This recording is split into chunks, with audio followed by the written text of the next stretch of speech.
কয়েক বছর পর পর আমরা শিল্পীদের অডিশনে আমরা সংযুক্ত হই এবং আমরা যারা বিচারের কাজ করি তারা আসি।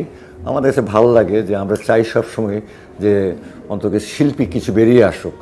তো শিল্পীদের আগ্রহ প্রচুর দেখছি আমরা যে কয়দিন কাজ করছি তাদের দেখলাম যে অনেক শত শত ছেলে মেয়েরা আসতেছে গান গাওয়ার জন্য, নানান রকম গান গাওয়ার জন্য, আধুনিক গান, নজরুল গীতি, পল্লী গীতি, তারপরে রবীন্দ্রসঙ্গীত, বিভিন্ন রকম গান গাইতে আসছে।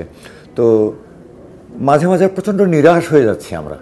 আসলে আমাদের ছেলে মেয়েদের আগ্রহ প্রচুর, তারা গান গাওয়ার যে আগ্রহ আছে সেটা বুঝতে পারছি আমরা যে দলে দলে আসছে, তারা বিভিন্ন জায়গার থেকে আসছে, ওরা ঢাকার বাইরের থেকে আসছে, ওরা গান গাওয়ার জন্য, পরীক্ষা দেওয়ার জন্য, টেলিভিশনে গান গাওয়ার জন্য বা রেডিওতে গান গাওয়ার জন্য।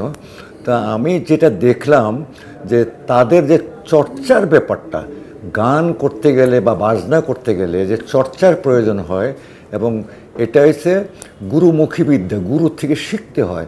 তো বেশিরভাগ দেখা যাচ্ছে যে তারা অল্প সময় হয়তো কারো কাছে গিয়েছে, হয়তো এমন কোনো গুরুর সন্ধান পায়নি বা খুঁজেনি, যার জন্য তারা নিজেদেরকে, তাদের যে বেসিক ফাউন্ডেশনটা সেদিকে অত্যন্ত দুর্বল।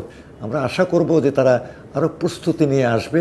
আমরা আরেকটা আবেদা সুলতানা চাই, আমরা আরেকটা সাবিনা ইয়াসমিন চাই, আমরা আরেকটা শাকিলা জাফর চাই, এরকম সৈয়দ আব্দুল হাদি চাই।